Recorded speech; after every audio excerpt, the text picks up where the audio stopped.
एक जबरदस्त गोष्ट मला नोटीस झाली आहे किंवा गेले काही महिने मी ती गोष्ट कन्सिस्टंटली नोटीस करतोय.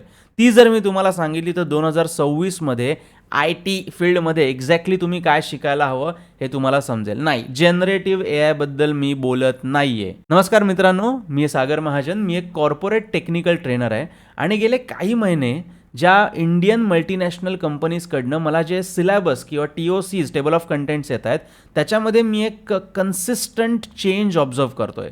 तो कन्सिस्टंट चेंज असा आहे की आधी जो आपला फुलस्टॅक डेव्हलपमेंटचा जो स्टँडर्ड लर्निंग ट्रॅक असायचा त्या फुलस्टॅक डेव्हलपमेंटमध्ये जनरेटिव्ह AI तो ऑब्व्हियसली आता इन्क्लूड केलं आहे, नो डाऊट अबाउट दॅट.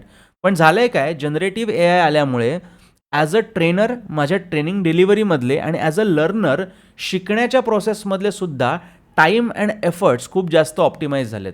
आता या उरलेल्या वेळाचं आणि सेव्ह झालेल्या आपल्या एफर्ट्स किंवा एनर्जीचं करायचं काय, तर या सगळ्या ऑर्गनायझेशन्सनी त्यांच्या इंडक्शन किंवा फ्रेशर्स ट्रेनिंगच्या सिलेबसमध्ये फुलस्टॅक डेव्हलपमेंट बरोबरीनेच 2 अजून गोष्टी ॲड करायला सुरुवात केली आहे.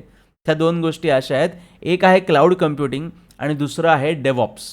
म्हणजे काय, थोडक्यात काय, तर तुम्हाला आता अजून जास्त व्हॅल्युएबल रिसोर्स बनवण्याकडे कंपनीजचा कल आहे. You are not only going to be a full stack developer, but you must be able to build an application and deploy that application on some or the other cloud computing platform.